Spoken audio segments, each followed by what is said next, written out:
நாளுக்கொரு நல்ல பங்கு. ஆதியாகமத்திலிருந்து தின தியானங்களுக்கு அன்புடன் வரவேற்கிறோம்.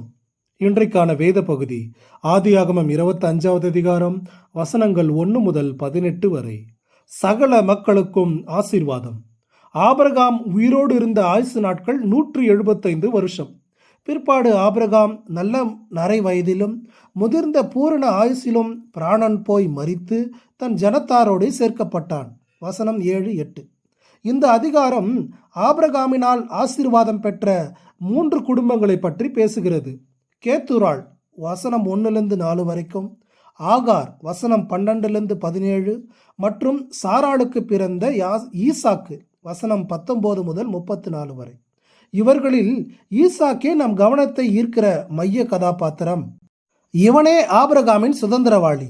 மற்ற பிள்ளைகளுக்கு நன்கொடைகளை கொடுத்து அனுப்பிவிட்டான். ஆனால் ஈசாக்கோ தனக்கு உண்டான யாவற்றையும் கொடுத்தான். தான் உயிரோடு இருக்கும் போதே பிள்ளைகளுக்குள் சொத்து தகராறுகள் எதுவும் வராதபடி தீர்த்து வைத்து விட்டான். வேதம் ஓர் ஆச்சரியமான புத்தகம். அது நேரடியாகவும் மறைமுகமாகவும் பல காரியங்களை பேசுகிறது. ஆபிரகாமின் இறுதி காலம் பல தீர்க்க தரிசன வெளிப்பாடுகளால் நிறைந்திருக்கிறது.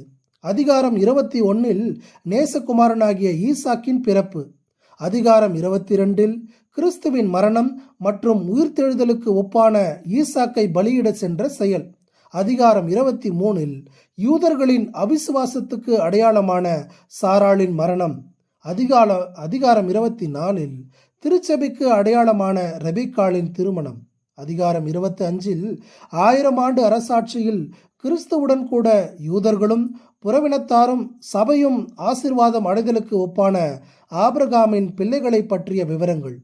நீர் என்னுடைய குமாரன், இன்று நான் உம்மை ஜனிப்பித்தேன், என்னை கேளும், அப்பொழுது ஜாதிகளை உமக்கு சுதந்திரமாகவும் பூமியின் எல்லைகளை உமக்கு சொந்தமாகவும் கொடுப்பேன் என்ற சங்கீதக்காரனின் தீர்க்க தரிசன வரிகள் அப்பொழுது நிறைவேறும்.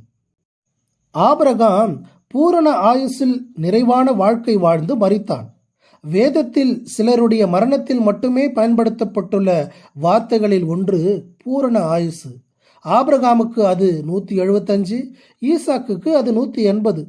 ஆபிரகாம் கர்த்தருடைய கிருபையாக முழுமையாக அனுபவித்து தன்னுடைய வாழ்க்கையில் கர்த்தர் எதை நிறைவேற்றும் என்று நினைத்தாரோ அதை நிறைவேற்றி இவ்வுலக வாழ்வை முடித்தார்.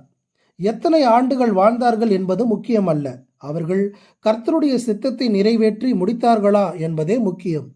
ஆபிரகாம் தன் சொந்த ஊரை விட்டு புறப்பட்ட போது வாழ்வதற்கு ஏற்ற நகரத்தை விட்டு வனாந்தர வழியாய் நாடோடியாய் செல்கிறாயே என்று ஊரார் நகைத்திருக்கலாம்.